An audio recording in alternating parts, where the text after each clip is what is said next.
যেহেতু ১৩ নভেম্বর একটা লকডাউনের ঘোষণা দিয়েছে আওয়ামী লীগ, দেশকে আবার আগুনের রাজনীতির দিকে এগোচ্ছে কিনা? আমরা দেখলাম যে লকডাউন কর্মসূচি দেওয়া হয়েছে ১৩ই নভেম্বর। ১৩ই নভেম্বর আন্তর্জাতিক অপরাধ ট্রাইব্যুনালে শেখ হাসিনার বিরুদ্ধে দায়ের করা গণহত্যা মামলার রায়ের তারিখ নির্ধারণের কথা আছে। তো এটাকে ঘিরে আওয়ামী লীগ পরিস্থিতি উত্তপ্ত করতে চাচ্ছে বিভিন্ন জায়গায়। আজকে রাজধানীর ৪টি জায়গায় ককটেল বিস্ফোরণ হয়েছে। এর মধ্যে দুটো জায়গায় খুব ইম্পর্টেন্ট। একটা হচ্ছে গ্রামীণ ব্যাংকের সামনে, আরেকটি হচ্ছে যে মৎস্য উপদেষ্টার বাসভবন বা ব্যবসায়িক প্রতিষ্ঠানের সামনে।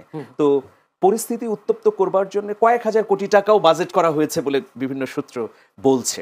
১ লাখ বেলুন উড়ানোর কথা হ্যাঁ, হচ্ছে। ঢাকা শহরে ১ লাখ বেলুন উড়িয়ে তাদের পক্ষে দাবিগুলোকে আসলে হাইলাইট করার জন্য নানা ধরনের পরিকল্পনা তারা নিয়েছিল। এটা গোয়েন্দা কার্যালয় থেকেও আজকে বলা হয়েছে, তালিবুর রহমান ব্রিফিংয়ে বলেছেন। তো এখন দেখুন, আওয়ামী লীগকে তার বাস্তবতায় ফেরা উচিত। আওয়ামী লীগ যদি বাংলাদেশের মানুষের জন্য রাজনীতি করতে চায় বা তারা আবার ঘুরে দাঁড়াতে চায়, তাদেরকে অবশ্যই আত্মসমালোচনার কাঠগড়ায় দাঁড়িয়ে গণহত্যার বিচারের মুখোমুখি হতে হবে। একটা রাজনৈতিক দলের বিরুদ্ধে, সেটা যে দলেই হোক না কেন, যদি কোনো ধরনের অভিযোগ ওঠে, সেই অভিযোগে অভিযুক্ত নাকি সে অভিযুক্ত না, সেটা প্রমাণিত হতে হবে। এটা হচ্ছে বড় ব্যাপার। এখন যদি গায়ের জোর বা ১৬ বছর যেভাবে তারা দেশ শাসন করেছে, সেই জনগণকে বোকা বানিয়ে আবারও মাঠে সংগঠিত হতে চায়, এটা তাদের জন্য দূরদর্শী কাজ হবে না। কিন্তু সেই কাজটি তারা অব্যাহতভাবে করছে, আমরা দেখছি। তো এর মধ্য দিয়ে আসলে কি অর্জন করতে পারবে? ধরুন ১৩ তারিখে লকডাউন, এখানে বিশাল মানুষের সমাবেশ তৈরি হবে, হাজার হাজার মানুষ ঢাকায় চলে আসবে এইরকম, বা রাস্তা ব্লকেজ হয়ে যাবে, মানুষ রাস্তায় নামবে না, এই পরিস্থিতিটা নাই তো। তাহলে কি হবে? তাদের তৃণমূলের কিছু সংখ্যক লোকজন গ্রেফতার হবে, আহত হবে প্রতিপক্ষের এর মধ্যে গ্রেফতার হামলায়, হচ্ছে, তাই না? এই ঘটনাই তো ঘটবে। এগুলোকে আমি মনে করি যে আওয়ামী লীগের অদূরদর্শিতা। জুলাই আগস্টে যে গণহত্যা হয়েছে, এটা তো মিথ্যা কিছু না, এটা তো বানোয়াট বা এআই দিয়ে তৈরি করা কোনো বিষয় না। এটা পুরো জাতির এর মধ্য দিয়ে খুব বেশি লাভ করতে পারবে না। তবে আমরা দেখছি যে সরকারের দৃঢ়তা এবং উদ্যোগের ক্ষেত্রে খানিকটা ঘাটতি আছে। এই পরিস্থিতি যে হবে, বা ককটেল তারা বিস্ফোরণ করবে, মিছিল করবে, অগ্নিসংযোগ করবে, এটা তো এই সরকার জানে। কিন্তু সরকার যথাযথ উদ্যোগ নিতে কিন্তু পারেনি। কিছুটা নিয়েছে, কিন্তু আরও যে উদ্যোগ নেবার প্রয়োজন ছিল প্রত্যেকটা গুরুত্বপূর্ণ জায়গায়, কেপিআইগুলোতে আইন শৃঙ্খলা রক্ষাকারী বাহিনীর যে নিবিড় তদারকি এবং অবস্থান, সেটার ঘাটতি আছে। এবং এর মধ্যে একটা গুজব ছড়ালো যে সেনাবাহিনী অর্ধেক তুলে নেওয়া হচ্ছে। পরে আবার ব্রিফিং করে জানানো হলো যে না, সেনাবাহিনীকে তুলে নেওয়া হয়নি।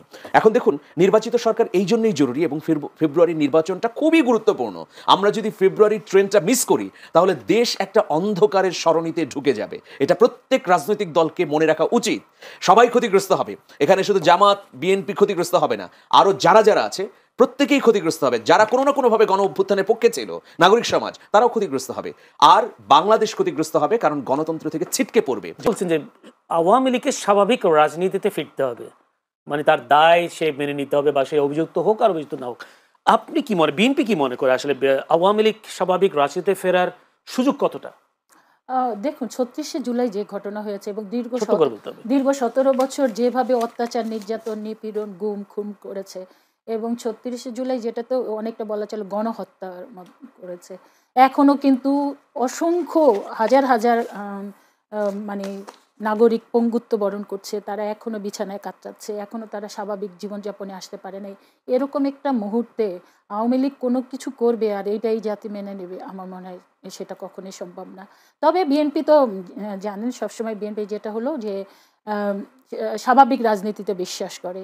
নির্বাহী আদেশে কোনো রাজনৈতিক দল নিষিদ্ধ হোক, এই ধরনের কিছু বিএনপি সাপোর্ট করে না। কিন্তু আবার পাশাপাশি এটাও যে আইনের প্রতি শ্রদ্ধাশীল থাকতে হবে। আমাদের যে আওয়ামী লীগ দল হিসাবে যে অন্যায়গুলা করেছে, সেটা তো তাদেরকে সেই অন্যায় শাস্তি পেতেই হবে। সেই জন্য আমাদের যে বিশেষ আদালত করা হয়েছে, তার মধ্যে দিয়ে আসলে কিংবা নির্বাচনকে সামনে রেখে অনেক ধরনের বক্তব্যই আসে। এবং আপনি জানেন যে বিএনপি জাতীয়তাবাদী দল হিসেবে বিএনপির সবচেয়ে গর্বের জায়গা যে বিষয়গুলো, সেগুলো তো বিএনপি জাতির সামনে উপস্থাপন করবেনই। বিএনপির সবচেয়ে যদি আমরা গৌরবোজ্জ্বল অধ্যায় কিংবা গৌরবের জায়গা যেটা বলি, সেটা তো প্রথমত যে আমাদের জাতীয়তাবাদী দলের প্রতিষ্ঠাতা, মহান স্বাধীনতার ঘোষক শহীদ রাষ্ট্রপতি জিয়াউর রহমান, যিনি নিজে স্বাধীনতার ঘোষণা দিয়েছিলেন, নিজে অস্ত্র হাতে যুদ্ধ করেছেন, দেশ স্বাধীন করেছেন। এবং আপনি জানেন যে বিএনপির শুধুমাত্র শহীদ রাষ্ট্রপতি জিয়াউর রহমানই একমাত্র সেক্টর কমান্ডার কিংবা বীর মুক্তিযোদ্ধা, বীর উত্তম ছিলেন না।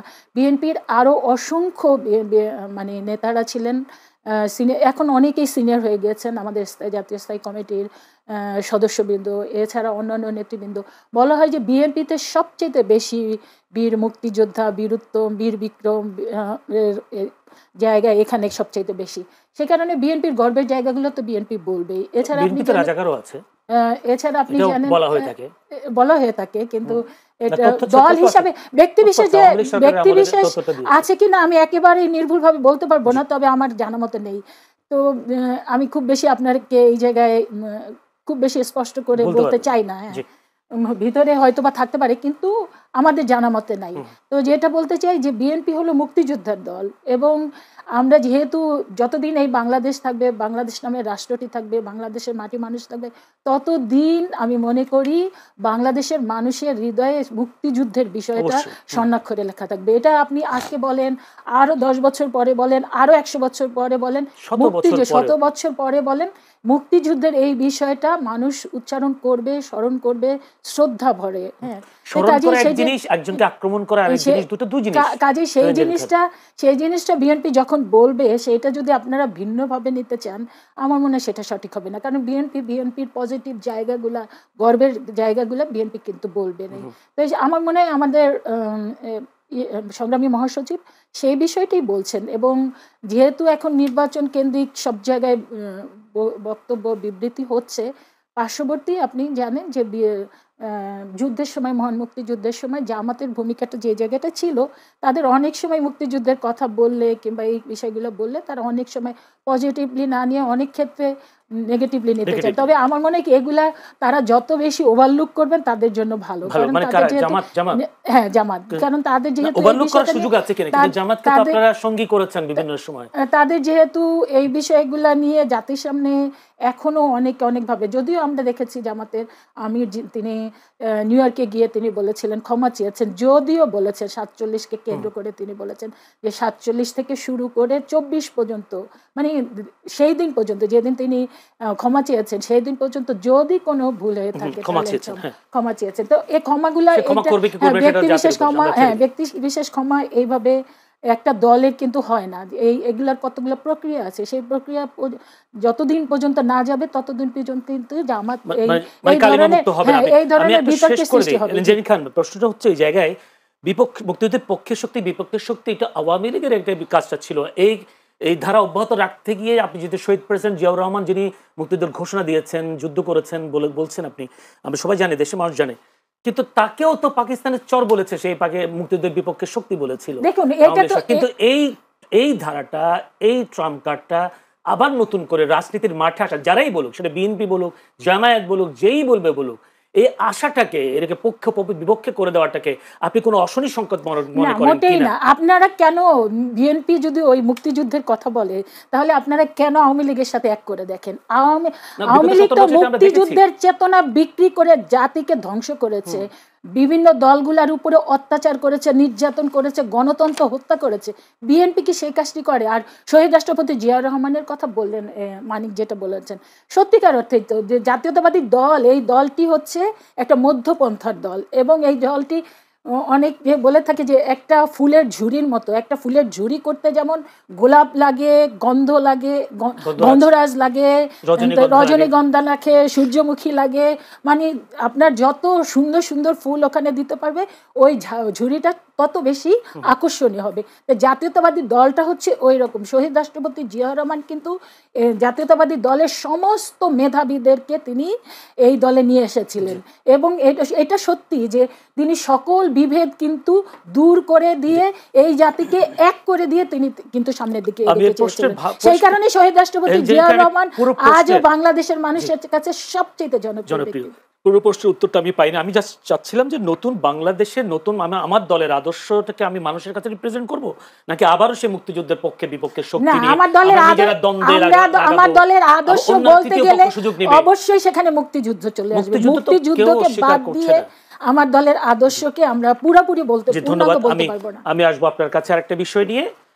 আরেকটা বিষয়, সম্ভবত বিএনপি মহাসচিব আজকেও তিনি বলেছেন ধর্মকে ব্যবহার করে একটি চক্র নির্বাচন বানচালের চেষ্টা করছেন। তিনি বলছেন সম্ভবত জামাতকে উদ্দেশ্য করে তিনি কথাটা বলছেন যে আসলে নির্বাচন বানচাল করার চেষ্টা করছে, কেন কিভাবে করছে সে প্রশ্ন আমি পরে যাচ্ছি।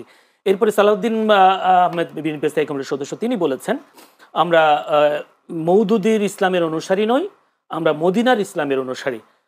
সেটাও নিশ্চয়ই জামায়াতকে বলেছে তারা, যেহেতু মওদুদি তাদের নেতা, তারা এটা বলে।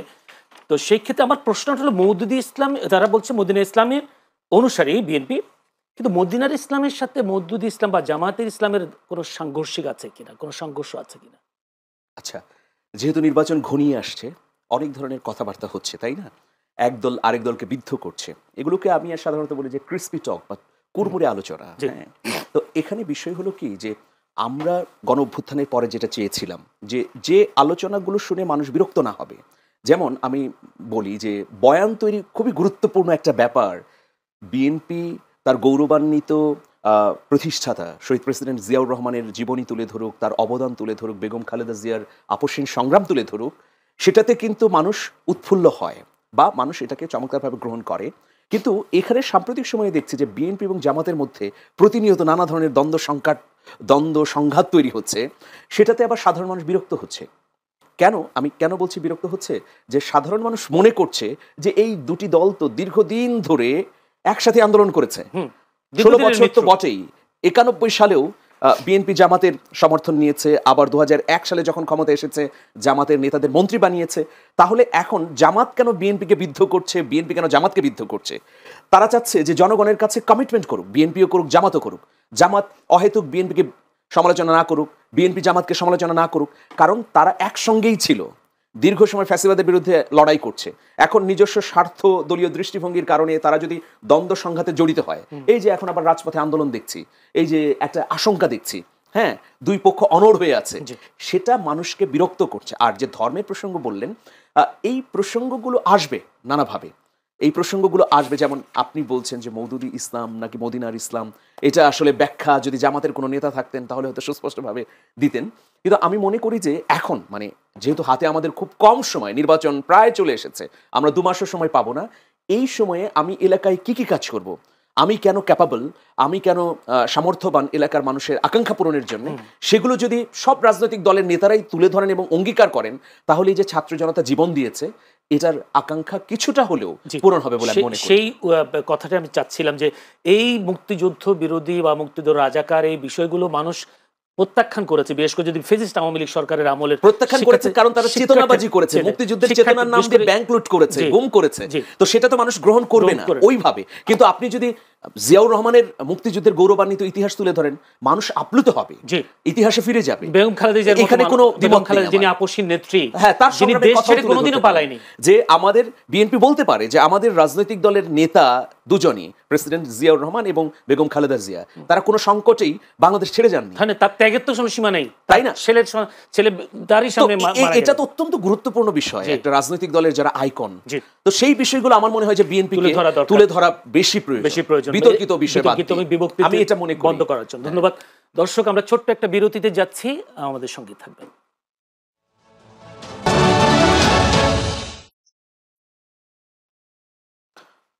দর্শক, আবারও আমন্ত্রণ চ্যানেলের সংলাপ অনুষ্ঠানে। আমরা দেখছি, আমি একটু হেলেন জেরিন খানের কাছে যেতে চাই বিরতির পর। হেলেন জেরিন খান, আমরা দেখছি জামায়াত তাদের আন্দোলন রাজপথে করছে, আবার ওদিকে আলোচনার কথাও বলছেন, বিএনপির সাথেও আলোচনার কথা বলেছেন। বিএনপি বলেছে সরকার ডাকলে তারা আলোচনায় বসবে। এখন গণভোট জুলাই সনদ বাস্তবায়ন, এই বিষয়গুলো নিয়ে আসলে দ্বন্দ্ব, এগুলো বাস্তবায়ন। গণভোট কেউ আগে চায়, কেউ একই দিনে চায়।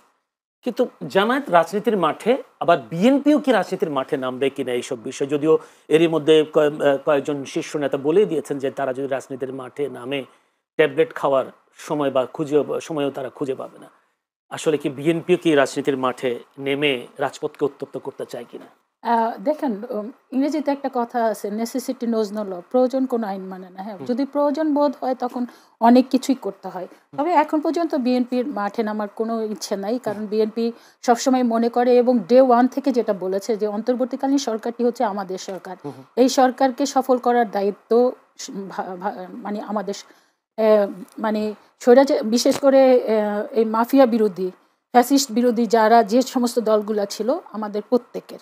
হ্যাঁ, সেই কারণে বিএনপি এখন পর্যন্ত এই অন্তর্বর্তীকালীন সরকারকে সর্বাত্মক সহায়তা করতে চায় এবং বিএনপি এই অন্তর্বর্তীকালীনটি সফল হোক, বিশেষ করে যেহেতু অন্তর্বর্তীকালীন সরকারের প্রধান উপদেষ্টা, নির্বাচন কমিশনার, অন্যান্য উপদেষ্টা তার বারবার করেই বলছেন যে ফেব্রুয়ারির রমজানের আগে অর্থাৎ মধ্য ফেব্রুয়ারির পূর্বেই একটা বাংলাদেশে অবাধ, সুষ্ঠু, নিরপেক্ষ নির্বাচন হতে যাচ্ছে। বিএনপির মূল লক্ষ্য হলো ওটা, যে একটা বাংলাদেশে দীর্ঘ 17 বছর বাংলাদেশের মানুষ নির্বাচনবিহীন অবস্থায় আছে, বাংলাদেশের গণতন্ত্রকে হত্যা করা হয়েছে এবং এই গণতন্ত্র পুনরুদ্ধারের জন্যই আমাদের বিএনপির হাজার হাজার না লক্ষ লক্ষ নেতাকর্মীকে জীবন দিতে হয়েছে।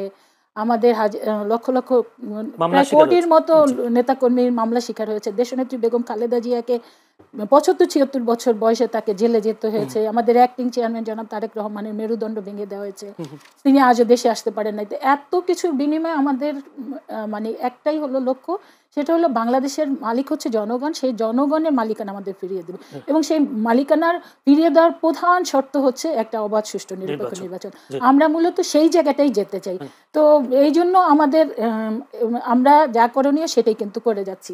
আরেকটা হলো যে এখানে আপনি এর আগে যে প্রশ্ন বলছিলেন যে সাধারণ মানুষের চিন্তা ভাবনা, দেখেন আমি ব্যক্তিগতভাবে একদম তৃণমূল থেকে উঠে আসা একজন নেত্রী। মানে আমার ধরেন আমি ছাত্র জীবন পার করে তার পরবর্তীতে আমি 2008 সালে নির্বাচন করেছি, এবারও আমি নির্বাচন করতে চাচ্ছি। সাধারণ মানুষের সাথে আমার সবসময় কানেকশন, কিন্তু এই নির্বাচন কেন্দ্র করে আরও বেশি কানেকশন। তা আমি সবসময় মানুষের মানে কি বলবো, মানুষের মন থেকে, মানুষের চিন্তা থেকে, মানুষের চাওয়া পাওয়া থেকে আমি যেটা পাই সেটা হলো যে মানুষ শান্তি চায়। মানুষ আসলে কোনো রকমের, এখন আমরা যেই ফ্যাসিস্ট বিরোধী যে দলগুলো আছি, এই দলগুলো আমরা কোনো রকমের বিরোধে জড়াই, এটা তারা কোনো অবস্থাতে মেনে নিতে চায় না। আর একটা সাধারণ মানুষ চায় না। আর দেখেন বিভিন্ন কনস্টিটিউয়েন্সিতে গেলে তারা কি চায়, তারা একজন ভালো নেতা চায়, যে যাকে তারা ভোট দিবে, যে তাদেরকে প্রোটেকশন দিবে, যে তাদেরকে কোনো রকমের ঝামেলায় ফেলবে না, তাকে হ্যাস্ত করবে না, তাকে মামলা দিয়ে ঝামেলা করবে না।